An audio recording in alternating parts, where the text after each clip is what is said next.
Les frérots, alors dans cette vidéo, je vais vous montrer comment installer et configurer l'émulateur de la PS2 sur un téléphone Android afin de jouer à tous les jeux de la PS2 sur son téléphone.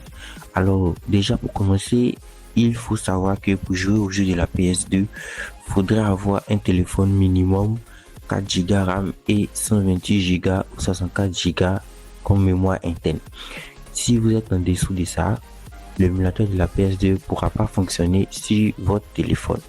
Alors, sans plus tarder, on va passer au vif du sujet. Donc, abonne-toi, like, partage et commente la vidéo. Si ce, let's go.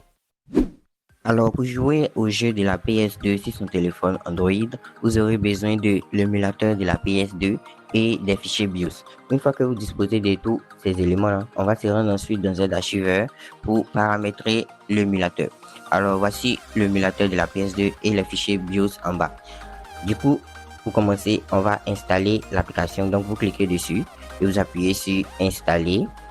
Puis, vous allez confirmer l'installation et on va patienter un instant. Une fois l'application installée, vous allez cliquer sur OK, vous n'ouvrez pas. Et ensuite, on va sélectionner ces trois fichiers BIOS 1, 2 et 3. Puis, on va maintenir l'un d'entre eux et on va cliquer sur copier ou couper. Ça dépend de vous. Puis, on va se rendre dans la mémoire de notre téléphone.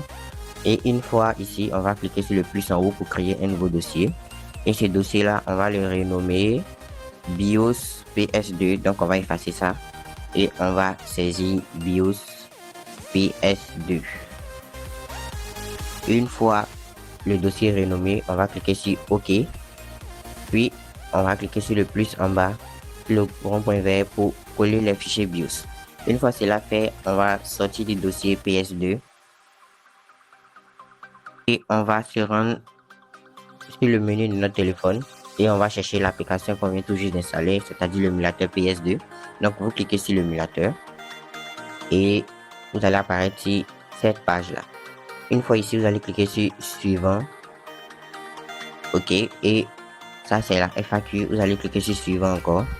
Et une fois ici, vous allez cliquer sur optimal sur. Cliquez sur optimal sur, vous cochez cette case-là et vous cliquez sur suivant. Et ici, on vous demande d'importer un BIOS. Alors, vous allez cliquer dessus. Et une fois ici, vous allez cliquer sur les trois points en haut et on va chercher Z archiveur. Voilà, vous cliquez sur Z archiveur. Et une fois ici, on va chercher le dossier BIOS PS2 qu'on a créé. Cliquez dessus. Et une fois ici, vous cliquez sur l'un des fichiers BIOS de votre choix. Donc, vous cliquez sur un fichier pour exécuter la BIOS. Donc, je vais cliquer sur le premier. Et vous allez voir le fichier BIOS en bas, Japan V01.00. Vous cochez cette case-là, vous cliquez sur suivant. Et une fois ici, on nous demande d'ajouter un répertoire des jeux. Alors, le répertoire des jeux, vous allez cliquer sur plus. OK. Et vous allez rédiger ici. Une fois ici, vous allez cliquer sur créer un dossier tout juste en haut. OK, vous cliquez dessus. Puis, ce dossier-là, on va le renommer. On va l'appeler jeu PS2. OK. Puis, vous allez cliquer sur OK pour valider le dossier. Et ensuite, on va cliquer sur utiliser ce dossier-là. Donc, vous cliquez sur utiliser ce dossier. Puis, vous allez cliquer sur autoriser. Et voici notre répertoire déjà été créé. Donc, on va cliquer sur suivant. Et on va enfin terminer le paramétrage. Donc, on va cliquer sur terminer.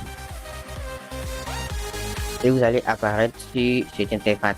Alors, on demande d'ajouter un répertoire de jeu. Donc, quand vous cliquez dessus, vous êtes directement redirigé vers le dossier jeu PS2 qu'on vient tout juste de créer. On va cliquer sur utiliser ce dossier. Puis, on va cliquer sur autoriser. Et OK. C'est nickel, donc on va sortir et on va se rendre dans cet archiveur. Je vais ajouter des jeux. J'ai déjà God of War et eFootball 2024. Donc, je vais me rendre dans mon lieu de téléchargement. OK, et je vais sélectionner le jeu God of War et le jeu eFootball 2024. Puis je vais maintenir l'un d'entre eux et je vais cliquer sur couper. Et je vais me rendre dans le dossier jeu PS2 qu'on vient tout juste de créer. OK, et je vais cliquer sur le rond-point vert pour coller les deux fichiers. Une fois les deux fichiers collés, on va se rendre ensuite dans l'émulateur PS2. Voilà, et une fois ici, je vais actualiser. Ah, ça passe pas. Donc, je vais cliquer sur ajouter un répertoire de jeux encore. Et voilà, voici les deux jeux. Puis, je vais cliquer sur utiliser ce dossier. Je vais cliquer sur utiliser ce dossier. Puis, je vais cliquer sur autoriser. Et voilà, vous verrez que les deux jeux apparaîtront. Ok, donc je vais exécuter God of War pour voir à quoi ça donne. Donc, on va lancer le jeu God of War. Et voilà, le l'émulateur BSD est configuré et installé sur notre smartphone. Il ne reste plus qu'à jouer à n'importe quel